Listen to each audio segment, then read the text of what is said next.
Hi, it's Jane with Scraptastic Yarns, and I really don't have a whole lot of finished items to show you today, but of course we're going to have some water in Tarnation. I do have one finished item, one almost sorta kinda finished item, and then at the very end I'm going to address an email I got about the crystals that I've shown, because I'm also going to show you some more things that I purchased this weekend, or this past week. But I'll let you know after the water in Tarnation. If you want to move on, you can move on. If not, you can stay. You might learn a little bit about not just crystals, but something about the Bible. Okay. Finished items. It is almost time for the Little League series to be hitting Williamsport again this year. So I've started making the little baseball caps. This year we're doing a little different. I am doing one that has a bit of a bill, a baseball bill. The other ones just were straight, and then they had the stitching on it that looked like a baseball. And we decided they need to look more like ball caps. You know, it's baseball, ball caps. So I've just started, and I still need to finish putting that on and doing the stitching. And yeah, the stitching's not real wonderful on this one. I got a little off. So I'll probably rip it out and, do it all over again. And that is basically it for finished items. I've continued to work on the baby blanket. There's not much to see. It's about this big. There's a part of me that wonders what I've been doing, but I know I've been making bags, cutting bags, and then as well as going through more things of Thomas's. Apparently my husband was sort of a kind of hoarder. I mean, I know I am because of the amount of fabric and yarn I have. But he hoarded some stupid stuff. So, receipts from 2004. Why? And of course, all those stupid boxes, which I found more boxes in the closet. And they're boxes that he bought his muck boots in, and also a pair of, they're not really cowboy boots, but they sort of remind me of work boots that you just slip your feet into. But they had a big gash in them. I mean, they were steel-toed. They had a little bit of a gash in them where he was out in the field and something happened, and I'm like, why didn't you just get rid of them? I mean, if you weren't going to wear them again, why not get rid of them? I mean, it wasn't like when we go back to the family farm in North Carolina, he always took his muck boots, and a different set of boots that he would work in if we were going to do things out in the field and stuff for my brother-in-law. So, I don't know. I mean, when my shoes got wore out or they got to where they were hurting my feet, they went out. And they didn't go out to the Goodwill. I just tossed them. Because, my mother was a big believer when we were kids. You don't get used shoes for kids, ever. Especially when they're growing. Because when you put your feet into them, you kind of wear them the way you wear them. And if you, wear the insides out or the outsides out more, you might be passing that on to some other new kid. So, we always had new shoes, and when we, got rid of them, if we never wore them, they went to Goodwill. But if we wore them, they got tossed. So, and I've always followed that still to this day. Alright, we're ready for a little what in Tarnation. And I have to admire this golfer because he had to have had nerves of steel to do this. Florida golfer calmly takes shot while alligator approaches. And there is video. An alligator was caught on camera approaching a group of golfers on a Florida course while a member of the party nonchalantly took his shot. A video posted to Facebook by Melissa Walsh shows her husband Michael West lining up and taking his shot at the Heritage Landing Golf and Country Club in Punta Gorda while ignoring the alligator approaching him from the rear. I was lining up my approach shot from about 125 yards out.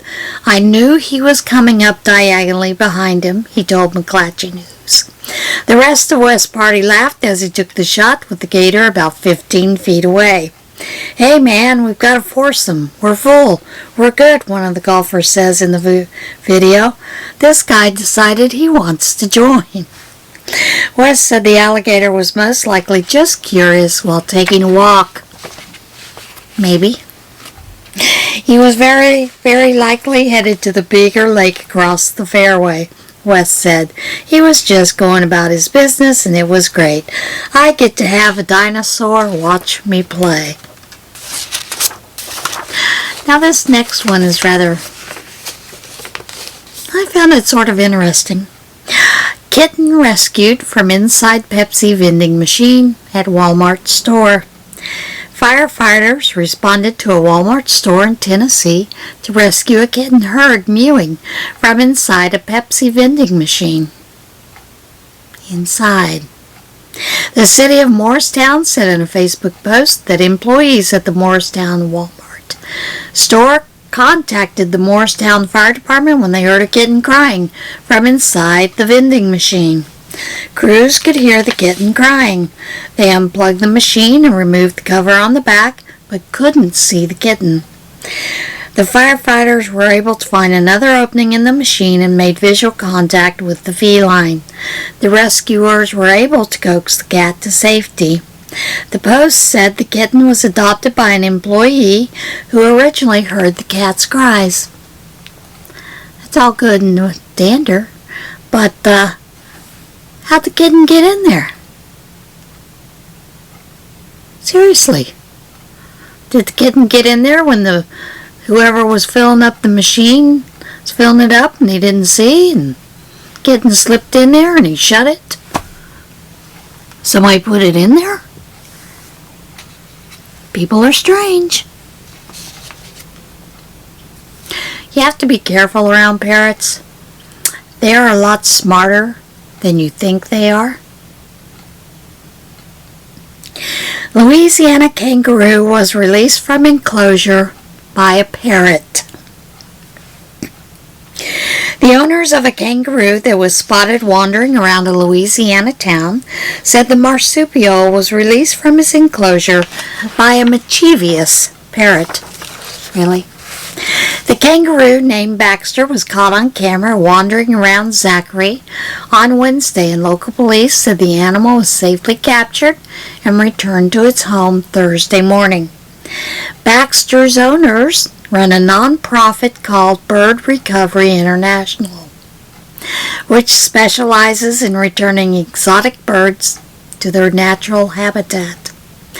They said Baxter shares his home with more than a dozen parrots, and one of the birds, named Thor, recently learned to open the lock to the kangaroo's enclosure. Kangaroos are considered exotic animals under Louisiana law and are illegal to be kept as pets. It is unclear if Baxter's owners, who formerly owned a zoo, have an exception for the animal due to their wildlife-based non-profit, and most likely they do. And if they had a zoo, they probably still have that exemption.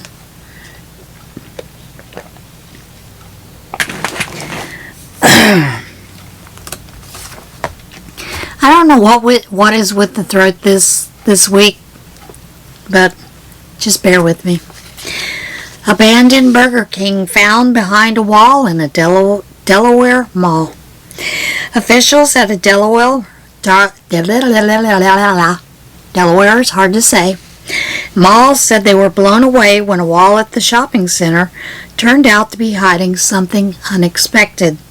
A completely intact Burger King restaurant with vintage decor. Tom Dalkey, and nose is itching too. I mean, really. General manager of the Concord Mall in Wilmington said he was unaware of the eatery until a photo recently snapped by mall vendor Jonathan Pruitt went viral on Twitter. It's kind of cool. When I first saw it, I was blown away myself, he told WPV TV. Dalkey said he does not know how long the Burger King has been abandoned and concealed behind a wall, because the current management company took over in January 2020. That poor company. Twitter user at LoserSquad responded to the viral post with their own video of the Burger King, saying the facility was used as a storage room for a seasonal job she had at a mall in 2019, indicating that the previous management team was aware of the defunct business. Dalkey took Newcastle County Executive Matt Meyer on a tour of the Burger King,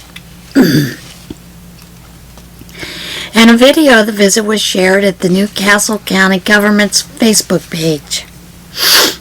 Dalkey said the former Burger King will soon be available for rent. It's kind of cool to have something that nostalgic here in the building. We're hopeful to rent it and have it occupied soon.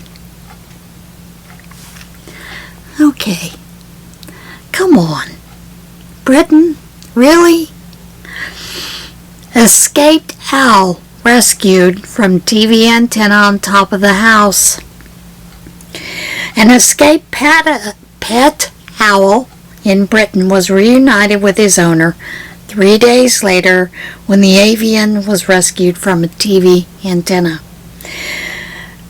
RSPCA Inspector Natalie Perovsky responded Wednesday to a property in Italy where an owl was reported in distress. She said the owl was caught on a TV antenna on top of the home. When I arrived at the property, it was immediately clear that I would require the assistance of our colleagues at Staffordshire Fire and Rescue Service, as the owl was far too high for me to be able to reach on my own without their special equipment.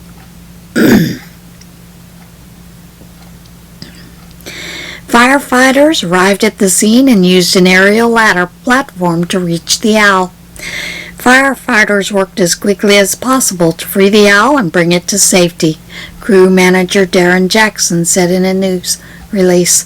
Hopefully the animal can make full use of its 360-degree vision and avoid another visit from the fire service once recovered. The RSPCA said the owl was checked out by a veterinarian and found to be free of serious injuries. The owl was returned to its owner, who said the pet has been missing for 3 days. Really, Britain? You can have owls as pets? Is Hogwarts school there? I mean, seriously. Harry Potter lives next door? I'm sorry. Asteroid Day. June the 30th, I think. Yes, June the 30th, Asteroid Day was founded to raise awareness of asteroid threats. And apparently we have one coming pretty close pretty soon. Asteroid Day, observed annually on June the 30th, was founded in 2015 by scientists including Queen guitarist Brian May, to raise awareness of the potential threat of asteroid impacts could pose to Earth. The holiday was co-founded in December 2014 by May, who is an astrophysicist. Now, I did not know that. Alongside Dana Karimi, Gregory Richters, and Rusty Schweikart.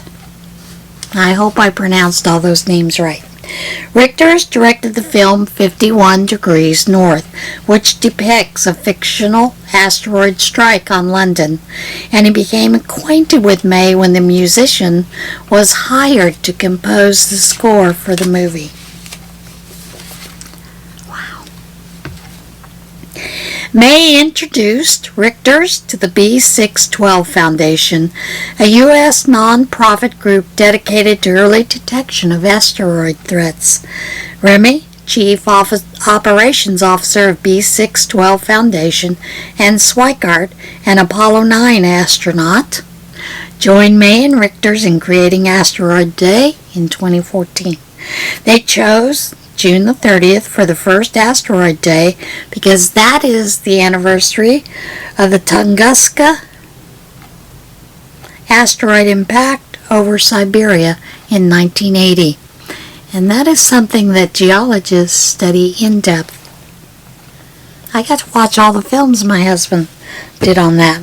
And he also enjoyed doing some research regarding that. The holiday was officially recognized by the United Nations General Assembly in 2016. Other holidays for June the 30th include Leap Second Time Adjustment Day, National Bomb Pop Day, National Handshake Day, National Ice Cream Soda Day, National Organization for Women Day, and National Outfit of the Day. Alright, those of you that follow Tick-Tock, it's great to do these challenges, but you need to be careful and do your research before you do the stupid challenges. Okay? Seriously. Tick-Tock challenge blamed for deep holes left in Florida beaches. Officials in southwest Florida said deep holes found on area beaches are believed to be the result of visitors attempting a Tick-Tock challenge. Allison Ward of Sanibel said she has found 4 holes up to 5 feet deep and 4 feet wide on beaches during the past week. I almost fell in one, she told WBBH-TV. I've seen indentations, but I've never seen holes like this before. Sanibel Mayor Holly Smith said public work employees have been at work filling in the abandoned holes. When we're looking at the depth and size of some of these holes that we found on the beach, this wasn't just really a sandcastle, Smith said. Smith said a viral challenge is believed to be behind the unusual holes. There were some Tick-Tock challenges saying, "How deep can you dig?" Smith said. The Marco Island Police Department posted a photo to Facebook last week showing a large hole that was left on the beach with a shovel abandoned inside. And it is a massive hole. The department asked anyone digging holes on the beach to make sure they fill them in before leaving. You always leave it better than what you found it. It's the old Girl Scout in me. You leave it cleaner than what you found it. You leave it better looking than what you found it. You restore it back to its almost natural state before you leave. People, please refill the hole and kindly take your things with you. It's a hazard to other beachgoers, especially our beautiful sea turtles, the department wrote. And the video goes on to tell you about the issues with the sea turtles because this is a time when the babies are hatching and going out to sea. The mothers are with them. So please, if you're going to dig a hole, fill it in before you leave. That's it for that. Let me get a drink, and then we're going to talk about the email. And then I'll show you the crystals I got. So if you don't want to see it, bye. Have a nice day. Be kind to one another. Love one another. Get out there and see this big, beautiful world we live in. For the rest of you, I received an email from someone chastising me about collecting crystals and showing my crystals, my stones, those kind of things. She said, "It appears you have returned to your pagan roots." No, my dear, I have not. And if you are watching this, I'm going to give you one word. The Bible. Well, 2 words. The Bible. Who do you think created these crystals, these stones, these magnificent works of art in nature for us to enjoy? Apparently, you're not very well versed in your Bible. The Bible mentions crystals and stones all over the place, especially gemstones. We see it in Ezekiel 27:16, 27:12, 28:13, 25:7, 28:6 through 20, Exodus 28:17 through 20, Exodus 35:27, Exodus 39:9 through 19, 1 Chronicles 29, verse 2, Job 28:18 through 20, Revelation 4:3, Revelation 21:11, Revelation 21:18 through 20. And those are just some of the ones that I knew off the top of my hand. Now, apparently some folks forgot about the 12 crystals that are in Aaron's breastplate, the breastplate of judgment. This is what God instructed them to do with that breastplate. Then, with great skill and care, make a chest piece to be worn for seeking a decision from God. Make it to match the ephod, using finely woven linen embroidered with gold and with blue, purple, and scarlet thread. Make the chest piece of a single piece of cloth folded to form a pouch 9 inches square. Mount 4 rows of gemstones on it. The first row will contain a red cornelian, a pale green peridot, or peridot, depending on how you pronounce it, and an emerald. The second row will contain a turquoise, a blue lapis lazuli, and a white moonstone. The third row will contain orange jacinth, an agate, and a purple amethyst. The fourth row will contain a blue-green beryl, an onyx, and a green jaspers. All these stones will be set in gold filigree. Each stone will represent one of the 12 sons of Israel, and the name of that tribe will be engraved on it like a seal. So, the first high priest, Aaron, he had a crystal grid embedded on his breastplate. But the whole reason of this was to be able for him to communicate with God, to determine God's will. And there's more about that breastplate. The whole forming 4 rows in a vertical or upright position, with 3 stones in each row, and thereby representing and signifying the conjunction of all the truths of heaven with the good from which they are derived, and at the same time their high perfection. Gotta love it. And then the names inscribed represented all the goods and truths of heaven and the church. Those on the right side, for the high priest, represented the celestial love of good and the celestial love of truth, or in other words, love to the Lord and mutual love. And those on the left represented the spiritual love of good, the spiritual love of truth, or in other words, charity towards neighbor and faith from that charity. There are a lot of other writings about this.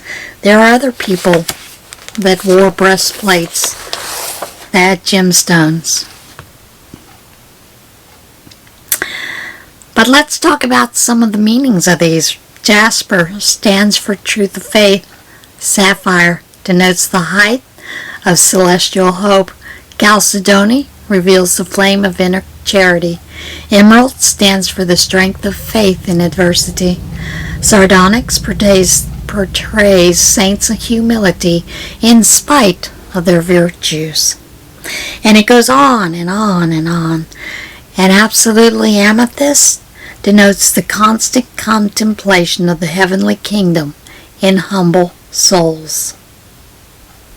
And there are a lot of other things, that they represent. Sapphire, God's truth, God's light, and deeper wisdom. Green lace jasper, healing stone to restore health.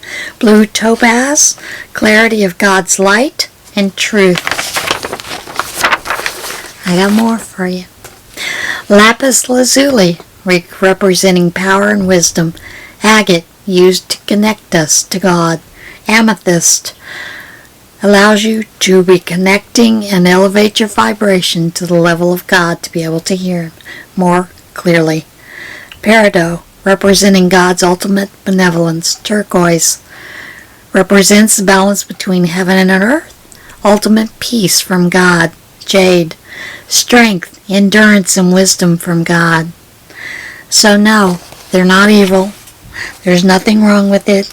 It's not any kind of hocus pocus. Sorry guys, it's not. Now, I want you also to think about this, that when we get into those kind of things, people have changed words and meanings of things all along the way. So, if you're going to say that, then here's one of the things you need to consider.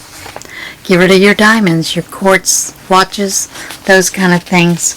So, yeah. Those are some things you really need to consider. Okay.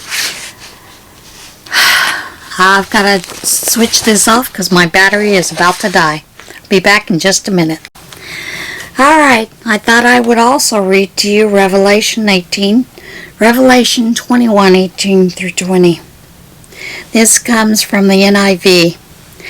Then I saw a new heaven and a new earth. This is the first verse. And the first earth, for the first heaven and the first earth had passed away, and there was no longer any sea.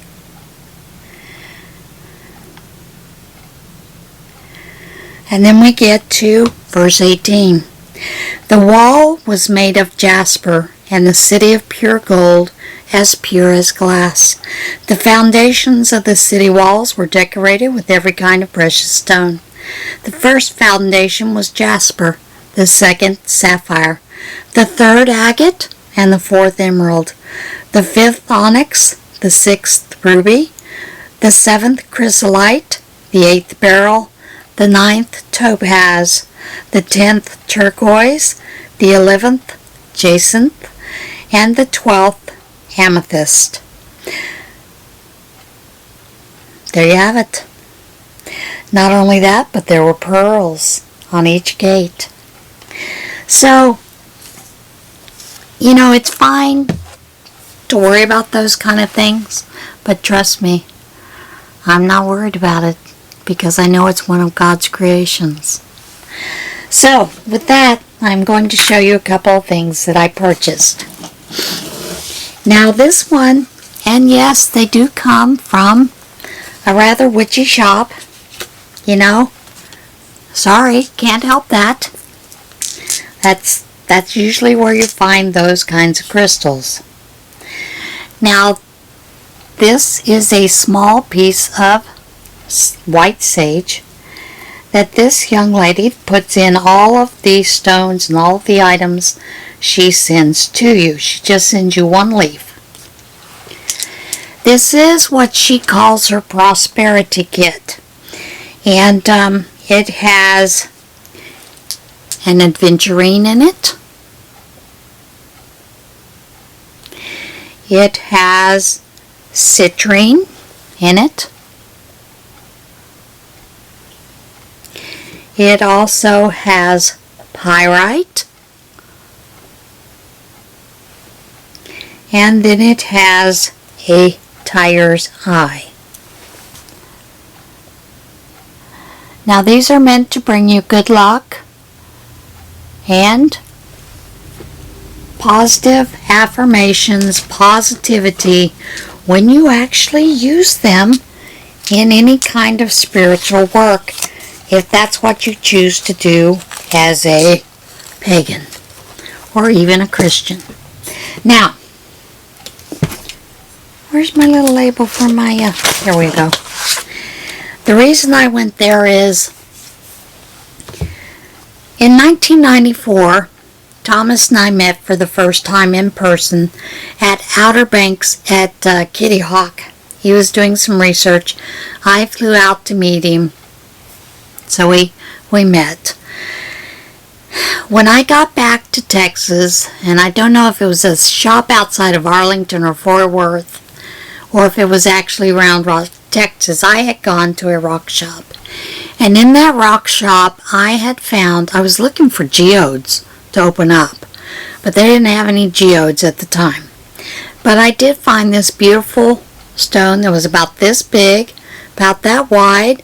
It had a white, dusty outside look to it, and one side had been cut and polished, and it was a beautiful color of blue. Now, at that time it was called angelite. It still is called angelite, but it's also called a blue calcite. And when I sent it to Thomas, he said, that's a blue calcite. I said, I know it is, but for angelite, it is a tool that people use to help them work with their angels or to further communication with their angels. But I went looking for a blue calcite, and this is what I actually got.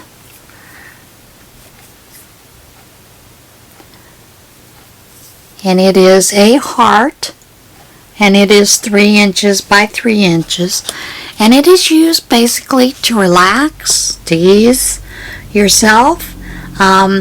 It's also for people who have a hard time relaxing, and I'll be honest, it's been difficult sleeping at night for me. So of course, what do? I meditate sometimes, and that helps occasionally, but sometimes it doesn't always help. So, I'm hoping that having it here will help me to remind myself to relax even further and to be able to sleep better. Now, downtown in Lock Haven, Pennsylvania, there is a group of shops called The Collection, and there are all kinds of different shops. It has like, what are the nail things? Color Street, Color something, buttons and button to bows. It's for kids shops. There used to be a shop in there that was for doll clothes, but apparently that they moved on. From what I understand, they might be moving over to a new set of shops that is opening in the old Piper building. Piper is where they made the Piper planes until there was an issue with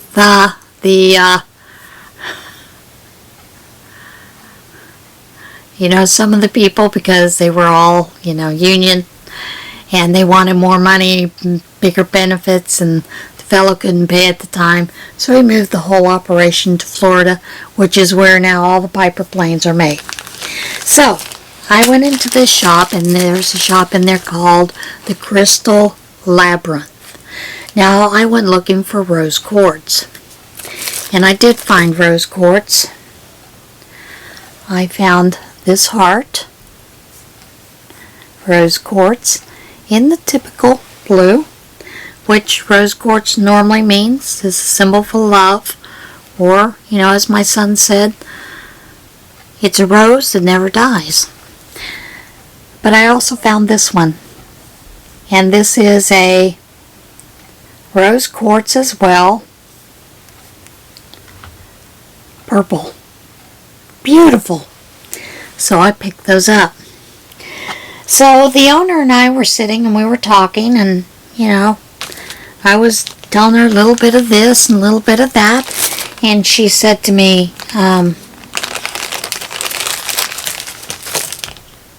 well, let me show you what I found first.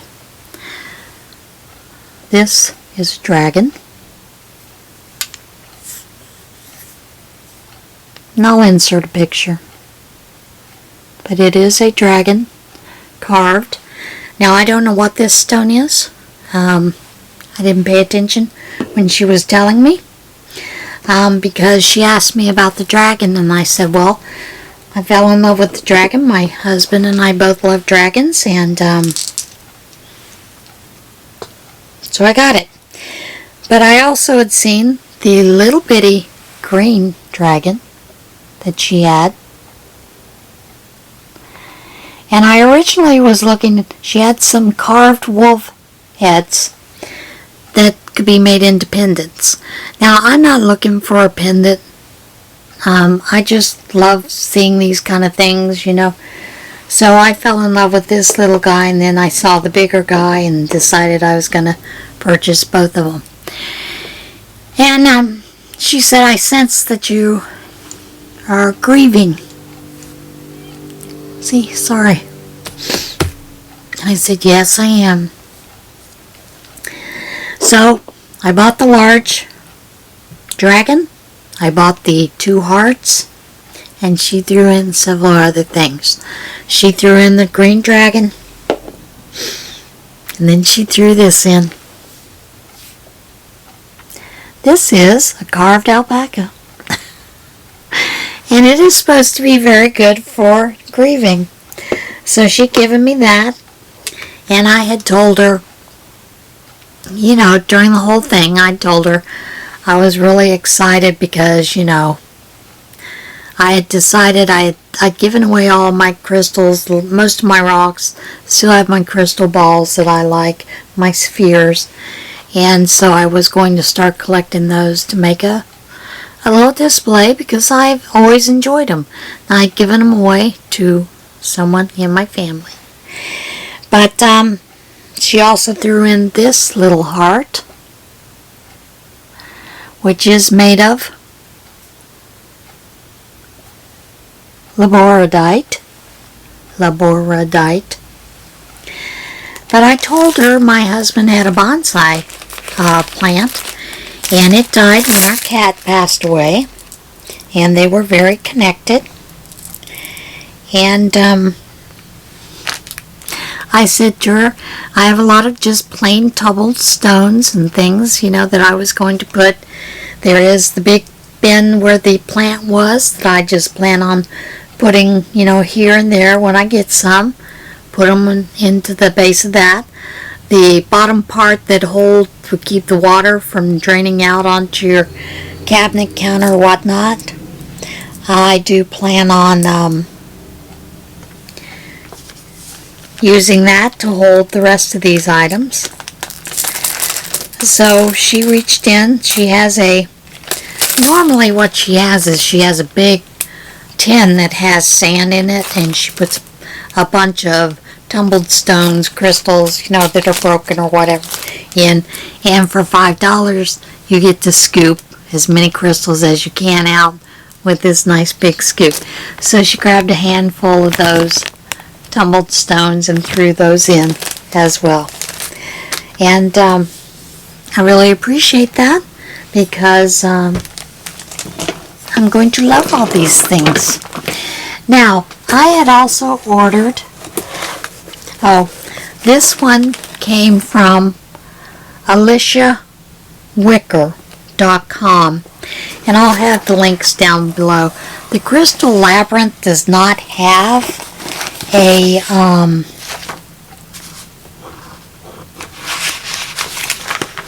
website. It's all strictly in person, and I don't know if she does sell online, and I didn't ask her, but I do need to ask her. But I had ordered this other one from a young lady. Saw an ad on Facebook for Mystic, what was it? MysticWitchCrystals. She has an Etsy shop, MysticWitchCrystals. So I had ordered from her, and she sent me a message telling me that I was her very first order. She was really excited. She couldn't wait for me to get them, and I could almost hear her talking, 100 miles a minute.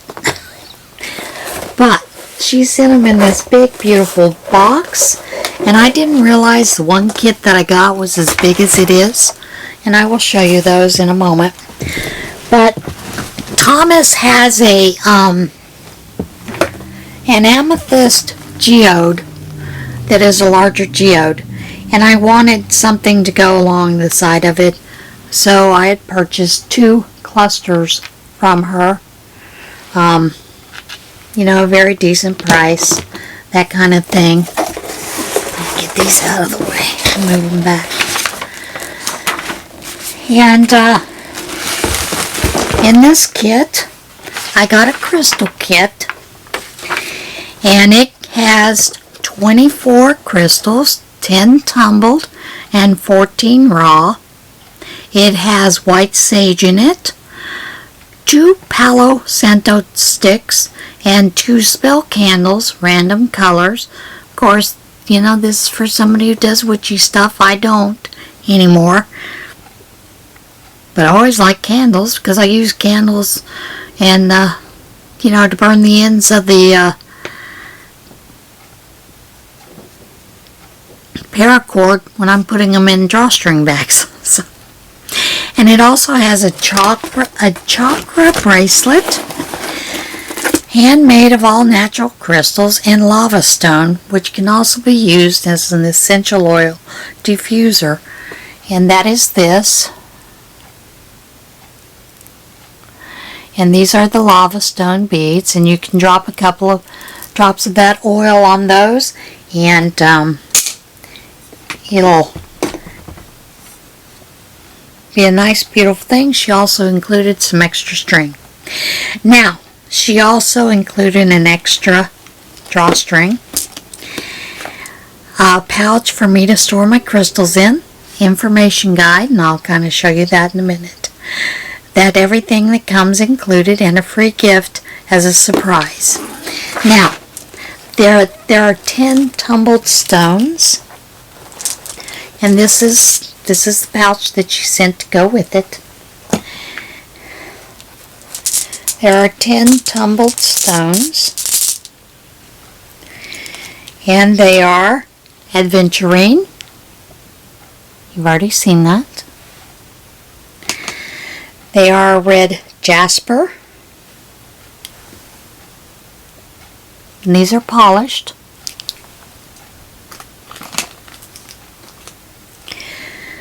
There is black tourmaline, which is beautiful.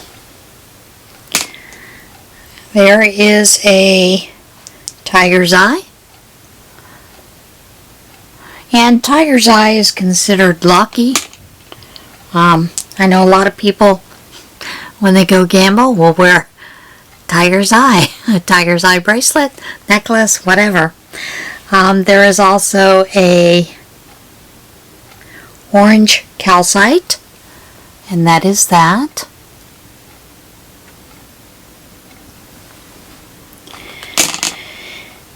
There is a rose quartz,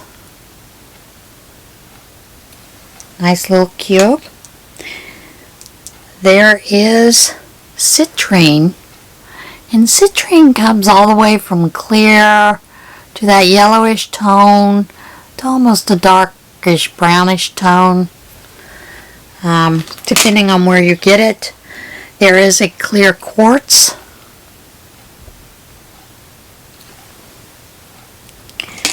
There is a sodalite, which is that pretty blue. And then there is amethyst, beautiful purple. And of course, amethyst is my birthstone. But the kit has the 2 Palo Santo and the candles and the white sage. If you use that, you can cleanse your stones, purify them, purify your area. And of course, you know, I've been teasing with my friend. Thomas keeps messing with me the way that he has been doing, moving things, that kind of thing. I'll have to sage him out.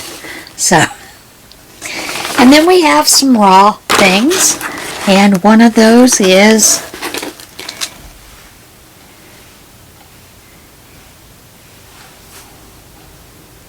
a crystal geode. It's a clear crystal geode. And then there is mossy agate in its raw form. And it's a beautiful stone. Then there is the orange calcite. And that one is absolutely gorgeous with the orange. And then there is fluorite.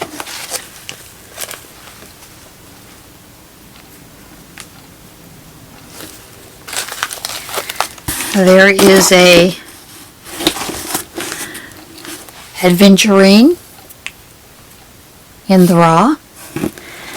There is a rose quartz, and that is this one, raw. And she packaged them very well.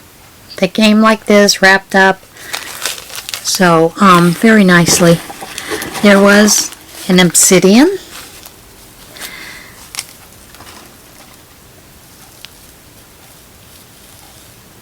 And Thomas and I had a very large, I had a large obsidian that sat outside our home when he was getting his PhD in Blacksburg, Virginia Tech, and it was probably about this big. Obsidian is one of those that takes away negativity, those kind of things. We went away for one weekend, and well, that battery pack didn't last long. I had to put in a new battery.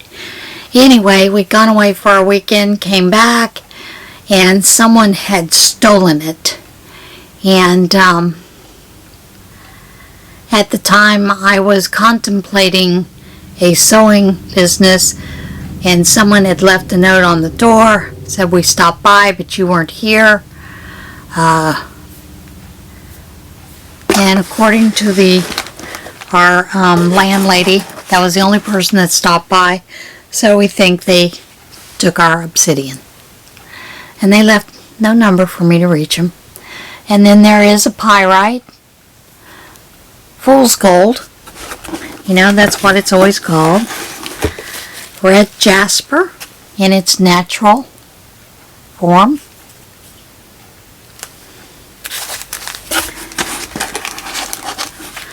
Tiger's eye in its natural form,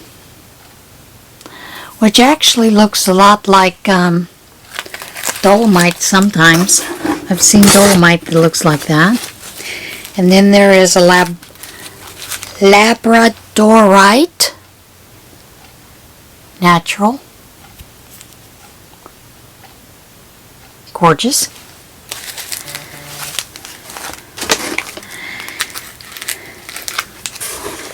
And there is a Lapis Lazuli, natural.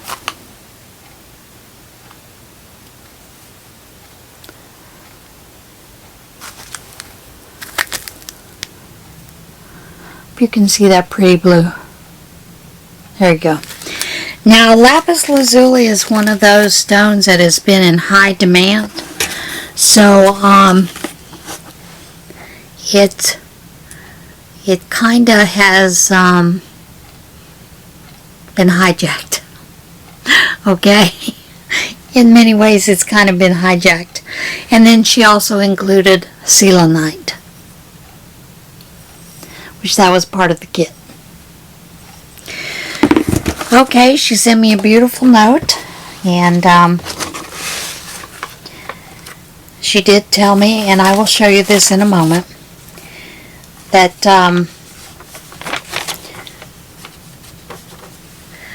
There were 3 extra things, and it was an extra stick of the Palo Santo, which she did. There are 3. A white jade crystal heart, and an amethyst crystal necklace, because I figured you liked that stone because you ordered an amethyst cluster. And yes, Sabrina, I did, and I do. And let me get that that amethyst pendant. And it is beautiful. So yes, she did include that.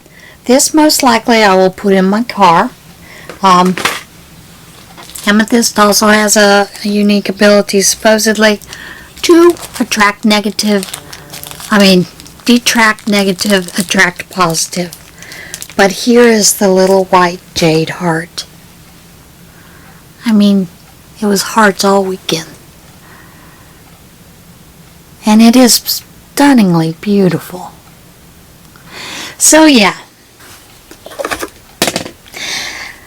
Now also, with Mystic Witch Crystals, she sends a great information sheet about the crystals.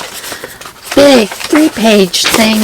Tells you all about the crystals, what kind of properties they have, the tumbled crystals, and she also tells you about your raw, natural crystals, and also tells you about the special crystals like the selenite stick wand. It's used to do protective cleansing and clearing stone that rids all the other crystals and aura and all that built up energy you get with those. Some people find that interesting. She also provided, like I said, the Palo Santo and the white sage for smudging or cleansing as a tool, and of course the jewelry items, which I'm really very grateful. And like I said, she just helps you with the identification of those stones and tells you a little bit about the chakra stones. So I enjoyed that thoroughly, and I am very glad that I did shop there, and I hope she'll have some more items that I'll consider purchasing in the future. Alright guys, I hope you enjoyed this. I hope you learned a little bit about not to always judge by what you think you know, but also to realize that God did create all of this beauty on this earth. I will tell you, when I was at the Crystal Labyrinth, Tasha is the owner of that store, and she had showed me that she had some beautiful ruby spheres. Now all these rubies had a little bit of, and I'm assuming it's mica because it's shiny, throughout the sphere stone. But she took a black light and turned the lights out and put it on the stone. And on those ruby stones, it not only shows the glimmer of that metallica, but, the mica, but it also showed a neon pink on the ruby in different spots. Beautiful. Just amazing. So, yeah. That is what I purchased. There will be more purchasing of those things in the future. And, like I said, they're all God's creations. We all have different things we like to collect. This is one thing I've collected for many years. Although my husband did tease me a couple times when we were out on field trips with him. I would see something and I'm like a crow. I'm attracted to shiny things. It'd be raining. I'd pick it up and it was asphalt. So I told him I'm just adding it to my asphalt collection. Because he'd walk over. What'd you find? Asphalt. What else did I find? So yeah, that is it for today. So I hope you enjoyed this. I hope you learned a little bit about how gemstones and crystals have been mentioned in the Bible for many years. And when we get to heaven, we're going to get to see a magnificent display of those gemstones and stones in that beautiful heavenly home. So, that is it for today. Be kind to one another, love one another, And yes, I do forgive you for not knowing your Bible. But make sure that you know what you're talking about completely before you start mouthing off, folks. And I do this in love, because a lot of people don't realize gemstones and crystals are actually in the Bible, throughout the Bible. So, yeah, go out there, see this great big world, enjoy the beauty, and while you're out there, maybe you'll find one of those geocaching stones that people have painted. I know I've been having fun painting some stones, so have fun, folks. See you guys again soon. Bye.